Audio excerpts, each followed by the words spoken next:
Howdy, Jacob here. Today we're looking at Cisco Systems in the communications equipment industry, 183 billion market cap, roughly the same enterprise value. They design, manufacture, and sell internet protocol-based networking and other products globally. Founded in 1984. I don't remember if this was the first billion-dollar company or trillion-dollar company, if people said it would be during the dot-com bubble, but I know it had quite the run for the dot-com bubble and went a little bit wild.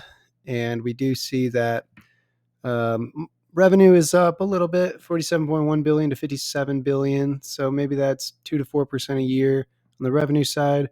But we do see very positive signs of an increased gross margin, increased operating margin, all very positive signs, meaning that their margin on the earnings per share side is over double. So they bought back enough shares to double that. And their revenue's up, what is that? 57 over 47, roughly 21%. So their earnings are up way more than the revenue. Always a positive sign.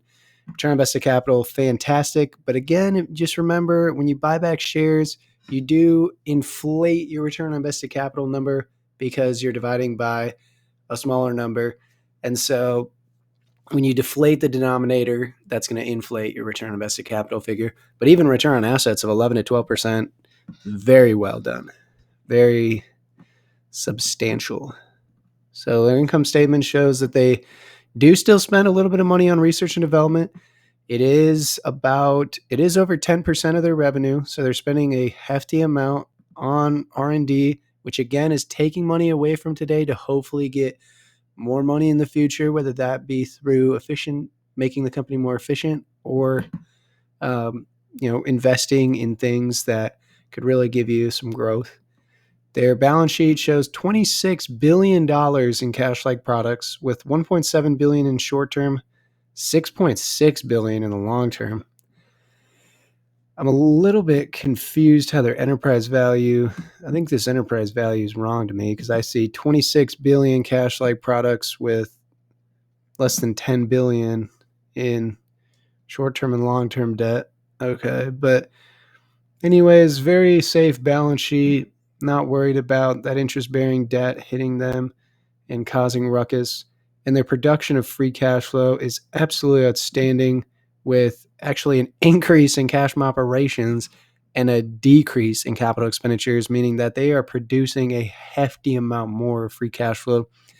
They do have a very heavy amount of stock-based compensation. That's not good or bad. For smaller companies, I don't mind it because it's forcing the management to get involved in the business and have higher ownership of it.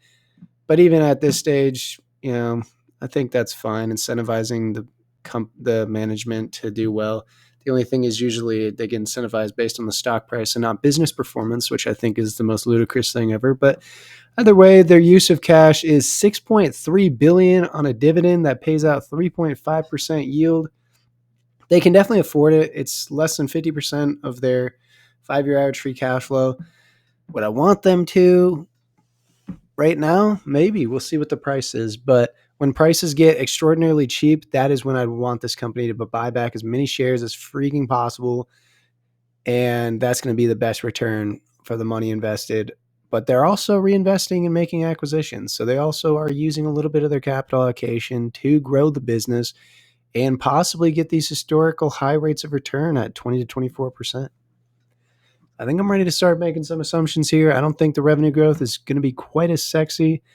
Maybe 3%, 4%. Let's do 4%. Growing a little bit more than inflation. Maybe they sell off some assets, but they're able to reinvest and grow at least with inflation, maybe a little bit more.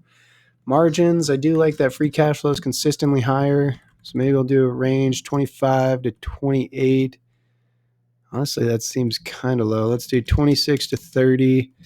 Share change, again, stock-based compensation is high, but so is share repurchases. $1.8 billion would be about 1%.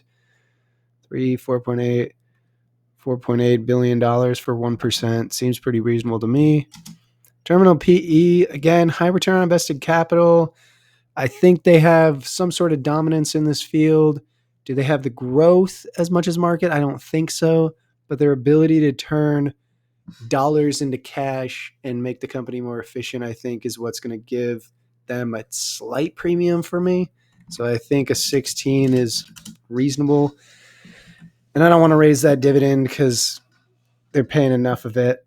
And although I guess I'll increase it 1% just because they can say, hey, we've increased our dividend 1 billion times, whatever. Anyways, pretty darn close. So we got a dinosaur, a company people call a dinosaur company. But to me, the balance sheet looks great.